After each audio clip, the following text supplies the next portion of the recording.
هذه الفقرة برعاية منظمة شار للتنمية ضمن نشاطات مشروع شيان. أسعد الله صباحكم متابعي ومستمعي إذاعة بوير اف ام. مكملين معكم بفقرات عطر الصباح. وصلنا للفقرة الحوارية للحديث فيها عن إجراءات هيئة الصحة في القطاع الطبي الخاص وآخر المستجدات حول فيروس كورونا. للحديث أكثر عن هذا الموضوع معي في الاستوديو دكتور مصطفى كلش الرئيس المشترك لهيئة الصحة في إقليم الجزيرة، وسيد إياد عبد الكريم مدير مشفى فرمان الخاصة. أسعد الله صباحكم. أسعد الله. بداية سنبدأ من عند دكتور مصطفى الرئيس المشترك لهيئة الصحة في إقليم الجزيرة. فرضت الإدارة الذاتية حظرا جزئيا على مناطقها وحظرا كلي على مدينة ديريك. لو نتحدث عن مدى خطورة الوضع. بداية صباح الخير لكل كوادر بوير ولكل المستمعين. يعني إذا بدنا نحكي على الخطورة، حقيقة مفهوم الخطورة يعني مطاط هو بالوضع الحالي اللي نحن عم نعيشه. يعني مشان نقيم خطورة الوضع عنا الوضع العام لازم يكون في عنا شوية مؤشرات نستدل فيها على نسبة الخطورة اللي بدنا نحددها. يعني لما المؤشرات هاي تكون تحت السيطرة فالخطورة حتما يعني ما رح تكون مثل ما الأمور تكون خارج عن السيطرة. بالتالي يعني تقييم الخطورة هلأ بالوقت الحالي يعني الأمور كلها تحت السيطرة. ما فينا نقول خطورة عالية يعني نعمل حالة هلع بين الناس، ولكن هذا لا يعني أنه الأمور جيدة أيضا. إجمالي عدد الإصابات في ديريك؟ هلا إذا بدنا نحكي عن عدد الإصابات، العدد المؤكد لا يمكن تحديده، لا يمكن. عنا أعداد موجودة يوميا بتجينا لوائح بأسماء المرضى، هدول المؤكد إصابتهم بالمرض، ولكن تقدير العدد الفعلي الموجود لا يمكن، لأنه يعني الموضوع مرتبط أولا بطبيعة الفيروس، انتشاره، بعدد الناس اللي عم تعمل تحاليل. بالتالي العدد هذا لا يمكن تقديره. بينما الموجود عدد المصابين اللي عملوا تحاليل، سواء الإيجابية منهم معروف مصابين مؤكد، واللي تحاليلهم طلعت سلبية يعني غير مصابين. نعم. كم يبلغ عدد المراكز الصحية المعدة لاحتواء الإصابات بفيروس كورونا في مدينة ديريك؟ مدينة ديريك عنا مركز عزل، مركز عزل واحد، استطاعته 20 سرير بالإضافة لغرفتين عناية مشددة. بالنسبة لمدينة ديريك نحن نعتقد أنه مبدئيا هذا كافي لاحتواء عدد المرضى اللي عم بيجوا. امبارح كنا بجولة تفقدية بالمركز، كان في عنا بغرفة العناية المشددة مريضين ذكر أعمارهم فوق 60 سنة، موضوعين على جهاز تنفس الاصطناعي. وبغرف المراقبة كان موجودين يعني بحدود من 7 ل10 مرضى، يعني أمورهم كانت جيدة، عم بيخضعوا لمراقبة طبية. سأنتقل إلى السيد إياد عبد الكريم مدير مشفى فرمان الخاصة. بداية لو تتحدث لنا عن التجهيزات في المشافي الخاصة لمواجهة فيروس كورونا. شكرا لكم. أول شيء صباح الخير، صباح السلامة إلى جميع كادر إذاعة بوير، لجميع المستمعين. ونبارك طبعا للدكتور مصطفى كلش مهامه الجديدة اللي استلمها للأسف بظروف قاسية جدا. المهام الثقيلة ونتمنى له التوفيق بهاي المهام. بصراحة بالنسبة للمشافي الخاصة يعني التجهيزات الطبية خلينا نقول الخاصة بهذا الفيروس، يعني جميع المشافي يعني تفتقر لهاي التجهيزات. كون التجهيزات المهمة أو الضرورية الخاصة بهذا الفيروس هو جهاز التنفس الاصطناعي، المنفس الاصطناعي خلينا نقول. هاي الأجهزة غير موجودة بالمشافي الخاصة نتيجة أسعارها الباهظة جدا. فمشان هيك نحن عم نشوف إنه هاي الأجهزة موجودة بالقطاع العام أكتر شيء، بالمشافي العامة أكتر شيء.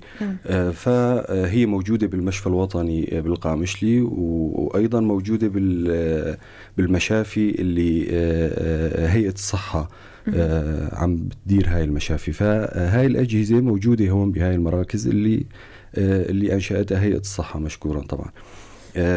ما عدا هيك هلا بكل مشفى خاص في شيء اسمه غرفة عزل. نحن ببداية الشهر الثالث خلينا نقول بتعميم من هيئة الصحة أنشئت غرفة عزل داخل كل مشفى خاص. طبعا هاي الغرفة هي خاصة بحالات الاشتباه اللي تجي لضمن المشفى، وليس لحالات المؤكدة إصابتها بفيروس كورونا. يعني بمعنى أنه إجاك أي مريض يمكن تكون أعراضه مختلفة عن الأعراض اللي ينصاب فيها مريض كورونا، فبعد الفحص الطبي نتفاجأ أنه هذا المريض في عنده أعراض إصابة بكورونا، فيتم نقله لهاي الغرفة اللي هي غرفة العزل. طبعا محتويات هاي الغرفة أسطوانة أكسجين والأدوية اللي هي أدوية تحسس. يعني المريض بيبقى بهاي الغرفة لحين ما نحن نتواصل مع هيئة الصحة أو مع فريق الطوارئ لا يجوا ياخدوا المريض هذا للأماكن المخصصة لهذا الشيء. أنتم كقطاع خاص هل لكم أي مبادرات مجتمعية بشأن مواجهة وباء كورونا في المنطقة؟ هلا خلينا نقول يعني نحن ببداية الشهر الثالث نحن كمشفى فرمان يعني قمنا بعدة نداءات يعني عن طريق السوشيال ميديا وعن طريق إذاعتكم يعني كمان إنه حملات توعية للناس، لأنه بصراحة لحد هاي اللحظة العدد برأيي أنا يعني عدد الإصابات الكتيرة اللي عم تصير عنا هون نتيجة استخفاف خلينا نقول الناس بهذا الفيروس أو ما بيطلعوا عليه بنظرة جدية يعني. نعم. فنحن مجتمع شرقي خلينا نقول يعني بطبيعة الحال عنا العادات والتقاليد هاي بتأثر كتير على هاي الحالة وبتساعد وبتساهم كتير بانتشار هذا الفيروس. فقمنا بعدة حملات توعية يعني بهذا الخصوص. تم استجابة كبيرة لهاي الحملات، ولكن بصراحة لحد اللحظة هاي لسه الناس يعني عم بتطلع بنظرة استخفاف لهذا الموضوع، وهاي بتصوري كارثة كبيرة رح تجيب للمنطقة من ناحية الانتشار في هذا الفيروس. دكتور مصطفى، لو تتحدث لنا أيضا عن أهم الإجراءات الاحترازية التي أصدرت من قبلكم بخصوص القطاع الطبي الخاص. هلا حقيقة إذا بدنا نكون شوي صريحين، دور الهيئة فيما يخص القطاع الخاص مقتصر على التوجيهات العامة. يعني ربما يكون هذا تقصير ما بعرف، ولكن مجرد توجيهات عامة ونصح يعني فيما يخص قواعد التباعد الاجتماعي وارتداء الكمامات ومن هالأمور يعني. إلى أي مدى هناك استجابة من قبل العاملين في القطاع الطبي الخاص، العيادة الطبية، المشافي، مراكز التحاليل والأشعة، للإجراءات التي تصدر من قبلكم بشأن التصدي لوباء كورونا، حتى ولو كان توجيهكم قبل قليل كنت تتحدث عن أنه توجيهنا للقطاع العام بشكل الإجمال الالتزام بالقرارات عائد لطبيعة الإنسان نفسه. يعني في بعض الناس ملتزمين، في بعض الناس ما بيحبوا الالتزام، هاي حقيقة. والقطاع الصحي كمان يعني باعتباره جزء من المجتمع بتلاقي فيه من هاي الشريحة ومن هاي الشريحة. نعم. يعني في تجاوزات مو بس بالقطاع الخاص، خلينا نكون صريحين، يعني حتى على مستوى القطاع العام رغم أنه إمكانات هائلة عم تقدم. نعم. عدد الموظفين العاملين بهالمراكز، المستشفيات، المستوصفات لا بأس به يعني مقارنة مع القطاع الخاص. التكنولوجيا الطبية المتوفرة بالقطاع العام جيدة، ولكن في تجاوزات، يعني تجاوزات ليس فقط على مستوى القطاع الخاص بينما على مستوى القطاع العام. نحن بهالخصوص يعني خلونا من على منبركم يعني نتقدم لشعبنا بالنقد الذاتي. رح نحاول بكل طاقتنا، نوعدكم يعني بكل طاقتنا بكل إمكاناتنا، رغم أنه هي ضعيفة يعني إمكانات قليلة. رح نحاول أنه نصحح الأخطاء، التجاوزات نوقفها بقدر استطاعتنا، ولكن خلونا نكون واقعين كمان. يعني قد ما حاولنا رح تضل هونيك شوية نواقص، هون هنيك التجاوزات رح تكون، ولكن نحن عم نراهن على التعاون، على التضامن، على الالتزام بقرارات اللي عم تصدرها الهيئة وخلية الأزمة بشمال شرق سوريا. إن شاء الله نتجاوز المحنة ككل يعني كمجتمع إن شاء الله. سيد إياد، في ظل تسارع وتيرة الإصابة بالوباء في المنطقة، حبذا لو تتحدث لنا عن أهم الإجراءات الاحترازية التي تم اتخاذها من قبلكم. تمام. هلا كمان خلينا نقول نحن من بداية الشهر الثالث اللي هي كانت بالنسبة لنا نحن اعتبرناها المرحلة الأولى للحماية من انتشار هذا الفيروس في مناطقنا في شمال شرق سوريا. بعدها انتقلنا للمرحلة الثانية اللي هي مرحلة الانتشار هذا الفيروس في مناطق شمال شرق سوريا، ووتيرة الانتشار السريع اللي عم تصير واللي كلياتنا عم نلاحظ هذا الشيء. من الشهر الثالث نحن أصدرنا عدة تعليمات ضمن المشفى، هي خاصة بأولا الطاقم التمريضي وحتى الطاقم الإداري والطبي داخل المشفى، وتعليمات خاصة بالمرضى أو الزوار اللي عم يجوا على المشفى. هاي التعليمات كانت في أهمها ارتداء الكمامات في بداية الموضوع، ارتداد الكفوف الطبية خلينا نقول. موضوع التعقيم كثفناه أكثر من مرحلة ما قبل كورونا. طبعا مواد التعقيم كمان هي مادة الكلور، يعني ما في غيرها، فكثفنا تعقيم الصالونات العامة ضمن المشفى وغرف حتى غرف المرضى. كمان موضوع الزيارات نحن منعناه نهائيا. كانت زيارات يعني مثل ما حكيت من شوي، نحن مجتمع شرقي، لما أي شخص بيمرض بتشوف العائلة كلها بتيجي، العشيرة كلها بتيجي تزوره. منعنا الزيارات بصراحة بهاي الفترة، وعانينا طبعا أول فترة من هذا الموضوع، يعني إنه كيف يعني كانت مشكلة بصراحة لنا، لكن الناس يعني فهمت شوي الموضوع كيف. بالنسبة للمرافقين، يعني أحيانا بيجي مريض من خارج مدينة القامشلي مثلا، وبيضطر للمكث في المشفى، يعني بينام بالمشفى، فبيكون معه مرافق أو مرافقين، أحيانا أكثر من 3-4 مرافقين. حتى المرافقين خلينا نقول نحن حصرناهم بمرافق واحد لكل مريض، على أكثر حد مرافقين إذا كان المريض من خارج مدينة القامشلي.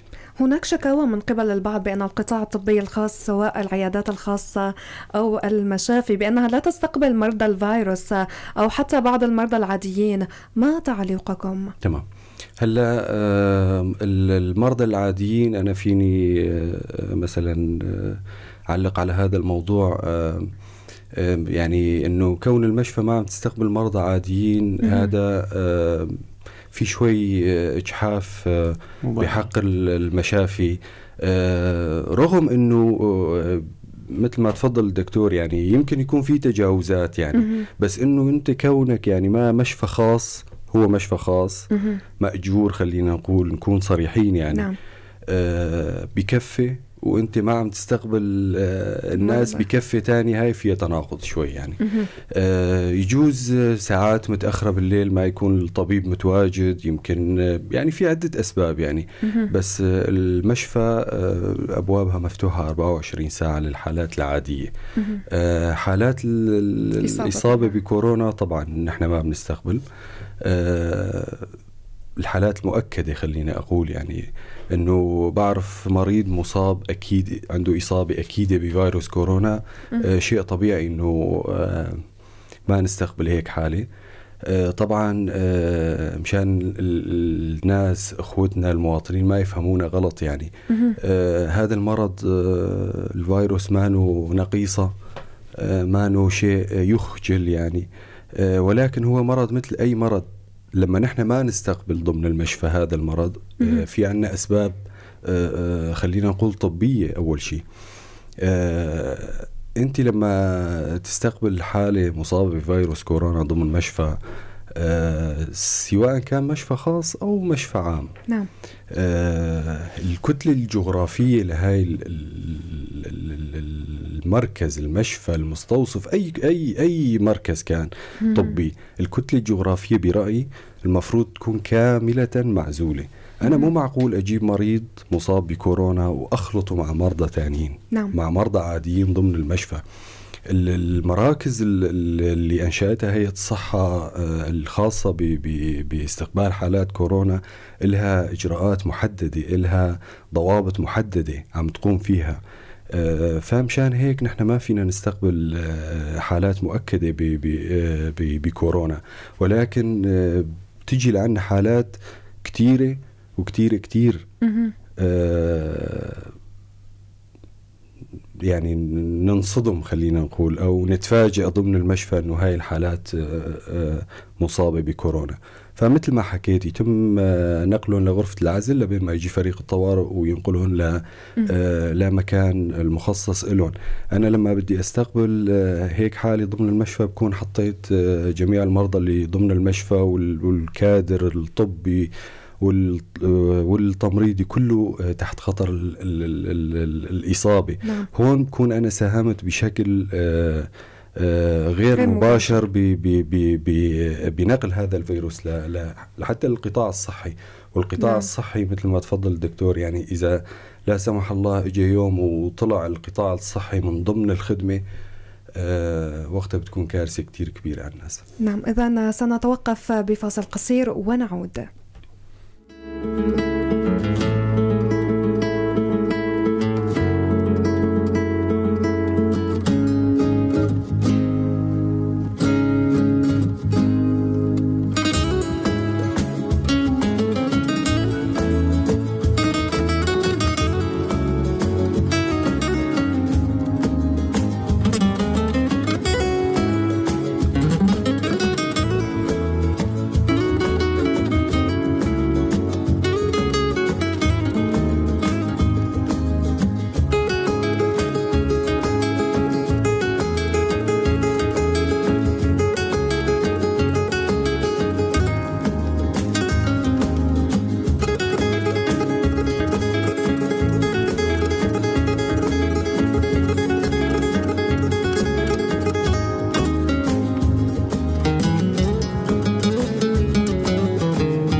هذه الفقرة برعاية منظمة شار للتنمية ضمن نشاطات مشروع شيان.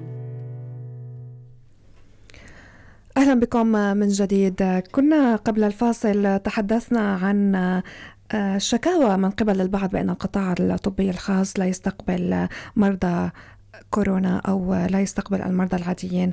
الكثير يشتكي أيضا من الأسعار الباهظة لأجور العلاج في المشافي الخاصة. بماذا تعلل ذلك؟ هلا خلينا نكون واضحين، يعني المشافي الخاصة يعني من تسميتها واضح شو طبيعة عملها. خلينا نقول هي مشافي خاصة، شيء طبيعي تكون يعني مأجورة هاي الخدمة اللي عم تقدمها المشافي، سواء عن طريق الطبيب إذا اجى أو أي مريض راجع على المشفى. هذا شيء طبيعي. بالنسبة لغلاء الأسعار، يعني بصراحة يعني ما بعرف كيف الناس بتفسر هذا الموضوع. خلينا نكون كمان صريحين كتير، يعني القطاع الصحي ككل، سواء كانوا مشافي خاصة أو حتى أطباء، هن جزء من هذا المجتمع. نعم. مثل ما أي قطاع عم يتأثر بالوضع المعيشي الراهن عنا بمناطقنا وحتى بكل سوريا، الطبيب أو صاحب المشفى أو كمان بيتأثر بهذا الشيء. يعني المشافي الخاصة في عندها التزامات عم تقوم فيها، في عندها مصاريف عم تدفعها. شيء طبيعي ما راح يكون مجاني هذا الشيء. نعم. الناس للأسف أغلب الناس يعني عم ياخذوا المنظور من زاوية إنه مهنة إنسانية، ومفروض مهنة إنسانية. أوكي، المهنة الإنسانية لما الطبيب بيلبي أي مريض في ساعات متأخرة من الليل، هاي اسمها مهنة إنسانية. مهنة إنسانية، مو إنه الطبيب أو المشفى تقدم هذا الشيء مجانا. هذا في سوء فهم بصراحة عند الناس. موضوع الطب والطبابة مو إنه شو عمل لي هذا الطبيب، يعني حط سماعة هيك وبس، يعني الموضوع مو هيك بيتعالج يعني. وخلينا نكون واضحين، الأغلب اللي عم يشتكي من هذا الموضوع للأسف هو شخص مقتدر، ما انه شخص عاجز عن انه يدفع. الشخص اللي ما معه يدفع عم يخجل يجي على المشفى ويقول انا ما معي. الناس اللي عم تتحجج واللي عم تحكي بهذا الخصوص هي ناس مقتدرة. فمشان هيك الموضوع لازم يكون واضح كتير. يعني الطبيب كمان إنسان يتأثر بالوضع المعيشي مثله مثل غيره من القطاعات. أنا برأيي لا، ما الموضوع ما في زيادة، يعني زيادة كبيرة بالأسعار.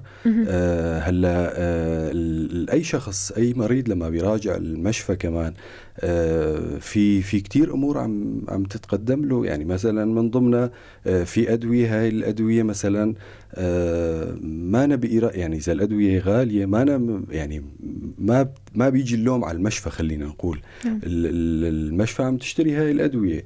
نحن من المفروض لما بدنا نعالج الموضوع نعالجه من الأساس بشكل صح. نحن نضبط السوق، نضبط المستودعات، نضبط الموردين اللي عم يدخلوا الأدوية لهاي المنطقة، نضبط الأسعار عندهم. لأنه أي دواء لما يجي بسعر غالي يدخل المنطقة، المستودع شيء طبيعي يعطي بهذا السعر.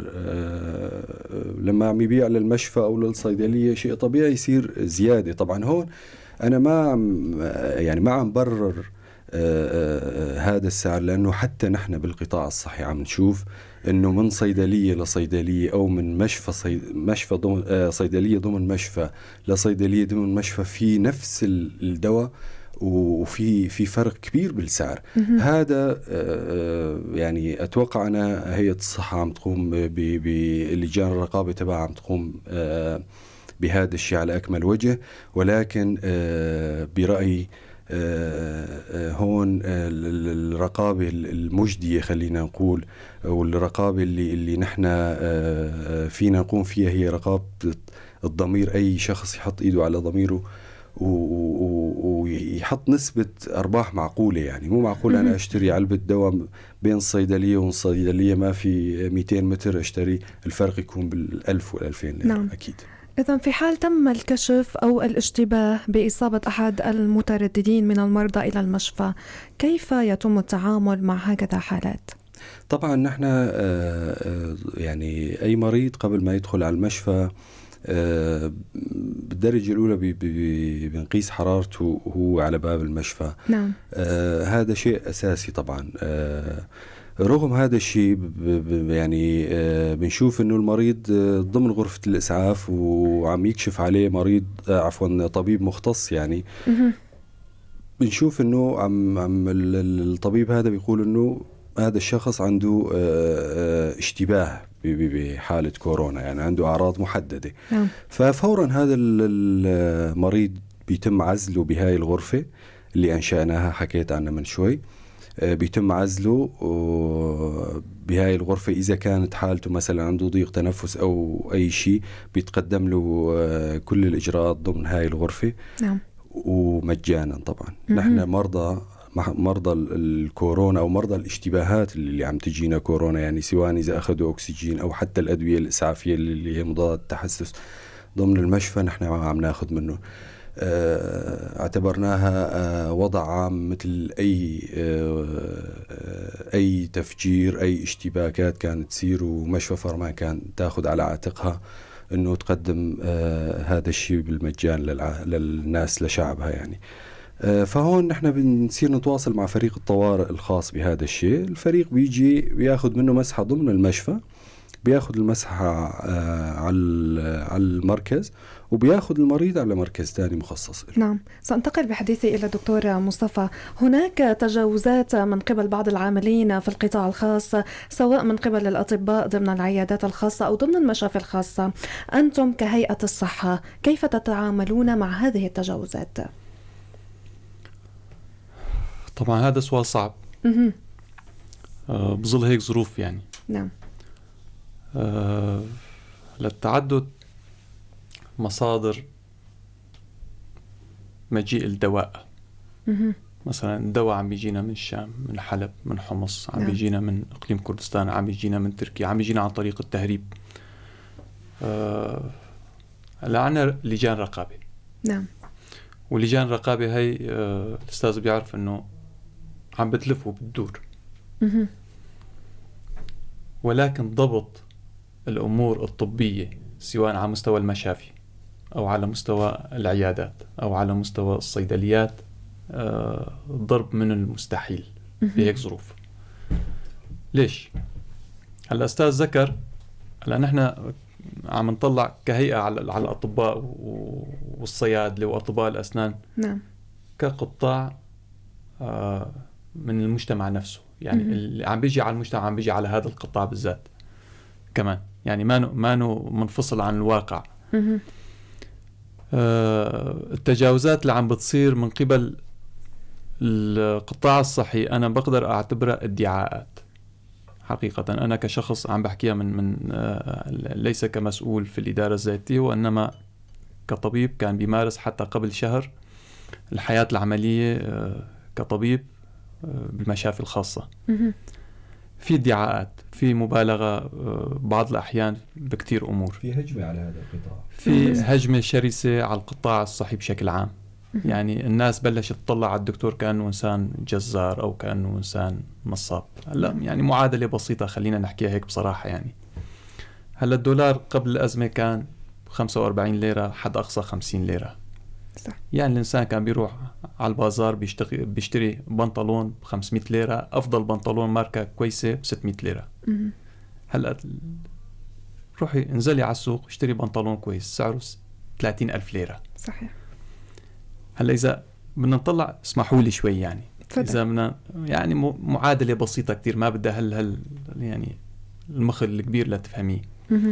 معاينة الطبيب قبل الأزمة كانت 500 ليرة، يعني ب500 ليرة تشتري أنت بنطلون أحسن ماركة. نعم. هلا معاينة الدكتور 5000 ليرة وسعر البنطال 30,000. يعني هذا الطبيب نفسه لازم يشوف 6 مرضى 6 مرضى لا يسمح لحاله بهالرفاهية. أنا صرت عم سميها رفاهية. طبعا هذا الدكتور لما بيشوف 6 مرضى مقابل كان بيشوف مريض، إيش قد بده لا يأمن ضرورات الحياة. طبعا ضرورات الحياة إشي يعني مسكن، ملبس، مأوى. إيش قد بده الطبيب المتخرج جديد ليشتري بيت، يشتري عيادة بصراحة، ليشتري عيادة. صح.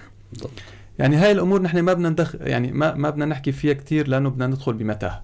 هلا نحن عم نعيش واقع، الواقع هذا متأزم من جميع النواحي، من الناحية السياسية، من الناحية الاقتصادية، من الناحية الأمنية، من كل النواحي. ونحن كأطباء جزء من هالواقع. يعني نحن كهيئة خلينا أقول لك إياها بصراحة. يعني وظيفتنا شو هي؟ وظيفتنا على مستويين. المستوى الأول على المستوى الشعبي، نحن نتمنى أنه الإنسان لما بيفوت على مشفى، على عيادة، ياخد حقه كاملا من الطبابة ومن العناية والرعاية الصحية. هذا أملنا، ونحن عم نسعى لنعمل هالشي، لأنه بالنهاية وظيفتنا هي تأمين الرعاية الطبية اللازمة لإنسان مريض. على المستوى الثاني نحن عم نسعى أنه هالهجمة على الكادر الصحي تبعنا نوقفها شوي، نوقفها. ونتمنى من أطبائنا كمان. هلا الطبيب كان اسمه حكيم قبل، هلا كان اسمه حكيم لأنه كان حكيم مو بس بمهنته. المريض لازم نستوعبه، مرافق المريض لازم نستوعبه، الهيجان اللي عم بيجي فيه المريض ومرافقه لازم نحتويه. الطب مهنة إنسانية حقيقة، ورح تضل مهنة إنسانية، ولكن هذا لا يعني أنه الطبيب لازم ما ياخد معاينته أو ما ياخد مصاري. يعني في لغط بالموضوع، في لغط. ما في طبيب عنا بإقليم الجزيرة كلياته ما عنده باليوم مريض، مريضين، 3 4 5. وأنا بعرف من الناس اللي عم بيشوفوا 50 ل 60 مريض نصهم ما بيقبض عليه المصاري. نعم. يعني خلينا نكون صريحين وواقعيين. فإن شاء الله نحن رح نخلق بيئة صحية جيدة بالنسبة للمريض، وبنفس الوقت رح نخلق بيئة آمنة للكادر اللي بده يشتغل بهالمهنة إن شاء الله. دكتور مصطفى، برأيك هل الإجراءات الاحترازية التي أصدرتها خلية الأزمة كافية بالفعل لدرء خطر ومنع انتشار الوباء واستفحاله في المنطقة؟ هل الخطر موجود؟ إذا بدي أقول بدي أوقف الخطر هذا وبدي أمنع انتشار الفيروس رح يكون غير واقعي. نعم. الإمكانات معروفة بالنسبة لنا، إمكاناتنا، قدراتنا معروفة، وعم بيقولوا كرم الله امرؤا عرف قدر نفسه فوقف عنده. الغرض من الإجراءات الاحترازية اللي عم نتخذها على مستوى الهيئة وعلى مستوى هيئة شمال شرق سوريا هي الحد من هذا الانتشار السريع للفيروس. لأنه الانتشار السريع بيسبب انهيار للمنظومة الصحية ككل، وإذا انهارت المنظومة الصحية فالناس ما رح تلاقي سرير نعم. بالمشفى، ما رح تلاقي طبيب أو ممرض أو فني يعتني فيهم. فنحن لتفادي الخطر هذا عم ناخد إجراءات احترازية. يعني كل العالم شافت وقرأت يعني على مستوى مسؤول أوروبي بيطلع لإيطاليا عم بيقول الحلول الأرضية انتهت، بقيت الأمور بأيدي السماء. فنحن كمان لازم نكون بالصورة. يعني سيد إياد، هل لديكم طاقم متدرب للتعامل مع حالة الإصابة بكورونا؟ هلا طاقم مختص بهذا الغرض لا. يعني ما في طاقم مختص، كونه مثل ما حكيت يعني المشفى ما تاخذ حالات إصابة مؤكدة يعني بهذا. ولكن يعني عم الطاقم الموجود بالمشفى عم يتخذ كل التدابير اللازمة يعني للتعامل مع أي حالة مفاجئة هي حالة اشتباه بكورونا. نعم. هل مدى جاهزية القطاع الطبي الخاص في ظل الأزمة التي تعيشها المنطقة؟ ما هو المدى؟ هلا لحد الآن مثل ما تفضل الدكتور يعني الأمور مضبوطة بشكل لا بأس فيه. يعني أنا خليني أوضح نقطة.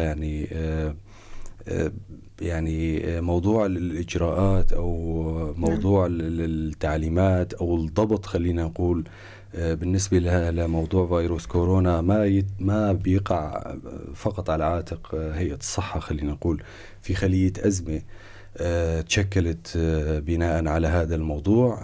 خلية الأزمة ككل بيقع على عاتقها هذا الشيء. مثلا بالحظر الأخير اللي انرفع من المفروض يعني نقطتين ما كان تنشال عنهم الحظر أو ما بيسمح لهم بممارسة حالات قبل كورونا اللي هي حالات العزاء، خيم العزاء وحالات الأعراس. هاي النقطتين من المفروض ما كان ينقام عليهم الحظر. يعني كان المفروض يضلوا مستمرين، لأنه بعد ما شالوا الحظر عن هاي النقطتين العزاء والعراس صارت الإصابات أكثر بكتير. طبعا مو هن بس هاي الحالتين يعني السبب، لا بس كانت لهم الدور الكبير يعني بانتشار هذا الشيء. دكتور مصطفى، بحسب الإحصائيات شبه يومية حول عدد الإصابات بالفيروس، هناك ارتفاع ملحوظ في عدد المصابين وكذلك الوفيات. برأيك ما هي أهم الأسباب؟ الأسباب صارت تقريبا واضحة. يعني أولا مرتبط بطبيعة الفيروس نفسه. يعني فترة الحضانة بالنسبة للفيروس هو 14 يوم. ممكن الإنسان يكون مصاب بالفيروس ولكن لا تظهر عليه أي أعراض، وبالتالي عم يتخالط مع الناس، بيروح بيجي بينقل الفيروس هون هنيك وبينتشر الفيروس. هاي السبب أول. السبب الثاني سبب مجتمعي، هو مرتبط بالمجتمع نفسه. يعني عدم الالتزام بقواعد التباعد الاجتماعي، عدم ارتداء الكمامات، الجلوس في دور العزاوات وبالأعراس وبالمجتمعات الاجتماعات إلى آخره. يعني وطبعا بطبيعة الحال كل ما زادت نسبة الإصابة نسبة الوفيات تزداد. يعني علاقة طردية هي. نعم. كوننا أصبحنا في فصل الشتاء، هل هناك احتمالية ارتفاع أعداد الإصابات؟ وما هي أهم الإجراءات التي اتخذتموها كهيئة الصحة في هذا الشأن؟ نحن نتوقع ارتفاع الإصابات. كون الفيروس حسب الدراسات اللي طلعت عم تقول أنه الفيروس عم بيفضل البرودة على الحرارة. وبالتالي متوقع ارتفاع الإصابات. بالتالي نحن كإجراءات احترازية هلا على مستوى شمال شرق سوريا في حظر جزئي، على مستوى مدينة ديريك في إغلاق كامل. أنا بتوقع إذا بدنا نستفاد من هاي التجربة ممكن تمديدها لفترات تانية، أو حتى موضوع الإغلاق ممكن تطبيقه بمحلات تانية. يعني بتوقع. سيد إياد، إلى ماذا تحتاج المشافي الخاصة لتقديم المساعدة في حال لا سمح الله لم يعد بإمكان المشافي العامة السيطرة على انتشار المرض؟ هلا هاي كمان حكيناها من قبل. يعني لا سمح الله إذا إجا وقت وصارت الإصابات كتير كبيرة، وخلينا نقول القطاع العام فقد السيطرة من حيث العدد الأسرة الموجودة عندهم. فنحن كمشافي خاصة، وخلينا نقول بحكي عن مشفى فرمان، يعني هون نحن يعني مجبرين خلينا نقول انه نخلي هاي المشافي من المرضى العاديين. نعم. ونحطها تحت تصرف هيئة الصحة أو تحت تصرف الشعب، الناس خلينا نقول بهذا الخصوص، حتى نخفف شوي من هاي المعاناة. ولكن هون في نقطة مهمة. يعني لا سمح الله لو نحن وصلنا لهاي الحالة، يعني بدنا نحط بالنا أنه أي مريض عادي ما له مكان يلتجئ إليه. دكتور مصطفى، حبذا لو تتحدث لنا أيضا عن مدى جاهزية القطاع الطبي في مناطق شمال وشرق سوريا، وهل هي كافية لاحتواء حالة الإصابة؟ القطاع الطبي إجمالا وضعه جيد حاليا. نعم. بظل الأعداد الموجودة أمورنا جيدة. عندنا 3 مراكز لاستقبال كوفيد-19. نعم. المراكز هي مجهزة بكل المواد اللازمة، من تجهيزات طبية، من أدوية، من كادر متخصص. عم تطلع عنا مشاكل بين الفينة والأخرى، ولكن هاي المشاكل إجمالا لا ما عم تأثر على طبيعة العمل بالمراكز هاي. سأستمع إلى السيد إياد بكلمته الأخيرة تود توجيهها عبر راديو بوير FM إلى هيئة الصحة وإلى المواطنين. هلا بالنسبة لهيئة الصحة يعني خلينا نقول أرجع أعيد يعني المطلوب خلينا نقول بصراحة من خلية الأزمة. هيئة الصحة هي أحد المكونات خلية الأزمة خلينا نقول. فالمطلوب من خلية الأزمة تشديد الإجراءات أكثر بصراحة خلينا نقول، تكون إجراءات صارمة. بمعنى أنه أنا أي شخص أشوفه أو الحواجز قوى الأمن الداخلي الأسايش لما تشوفه أي شخص مانو لابس كمامة يعني في عليها مخالفة 1000 ليرة، أتوقع يعني كانوا مو حاطين مخالفة أساسا يعني. نعم. شو 1000 ليرة تكون الإجراءات أشد من هيك بكتير يعني على الناس اللي ما تطبق تعليمات هيئة الصحة من ارتداء كمامات، من تباعد اجتماعي، من التعليمات اللي أصدرتها، تكون الإجراءات مشددة بشكل كبير من قبل خلية الأزمة. هاي نقطة. النقطة الثانية مثل ما حكينا هذا الفيروس مانو شيء عيب، مانو نقيصة بحق المصاب يعني. نعم. ولكن هو مرض مثل أي مرض. لما أنا شخص مصاب، إذا ما حميت حالي رحت خالطت حدا تاني، فأنا ساهمت بانتشار هذا الفيروس. نعم. الشغل الأهم والأهم العزوات للأسف يعني الوفيات كتيرة، وعم نتابع نحن يعني سواء بهذا الفيروس أو بأي يعني وفاة عادية. هلا منعت خيم العزاء، بس أنا عم يعني شو النفع من منع خيم العزاء وأنا عم حط كراسي بالشارع أو ببناية على العظم جنب بيتي وعم استقبل ناس. شو النفع من منع الخيمة يعني؟ الموضوع مو خيمة ولا بشارع، الموضوع هو موضوع الاختلاط والأزمة اللي عم تصير يعني. فالرجاء من الناس، من أخوتنا المواطنين يعني نحن مجتمع شرقي أوكي تمام، ولكن هي أزمة لازم نحن كلياتنا إيد وحدة نمرق هاي الأزمة الحرجة بالنسبة لنا يعني، نعديها على خير وترجع الحياة مثل الأول وترجع العادات تبعنا مثل الأول. بس هلا الموضوع بصراحة موضوع خطير يعني. نعم. الناس إذا ما أخذت هاي الإجراءات، مو معقول أنا أكتر من حالة يعني شخص أنا بعرف أنه متوفي بإصابته بكورونا يعني، الناس عم تروح على العزاء يعني. هذا بصراحة ما منطق، ما مبرر لأهل المتوفي، لأنه بالدرجة الأولى هي تنطلب منه هذا الشيء لما هو ما يستقبل الناس أو بطريقة محددة يعني يعلن أنه ما في عزاء ما في استقبال، الناس كمان ما راح تروح تماما. أستاذ أو دكتور مصطفى، كلمة أخيرة لك. عم نعيش نحن واقع صعب، إمكاناتنا محدودة.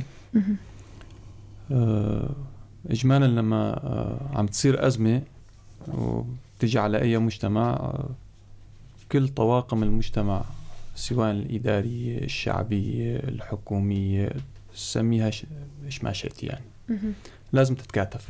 نعم.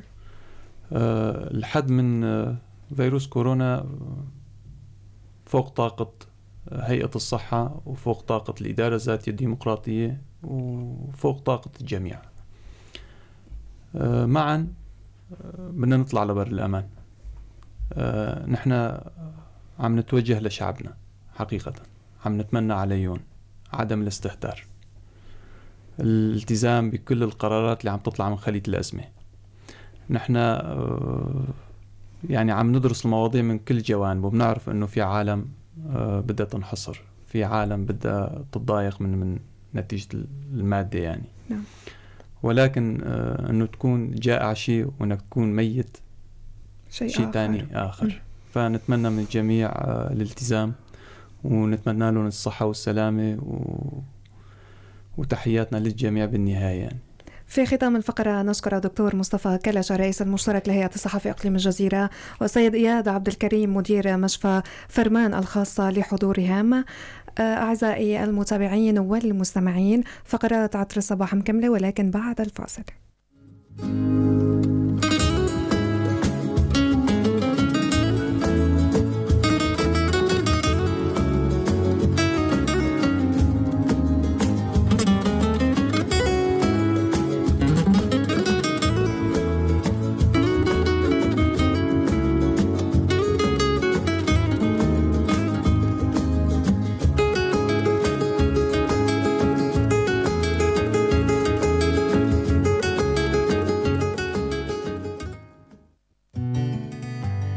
هذه الفقرة برعاية منظمة شار للتنمية ضمن نشاطات مشروع شيان.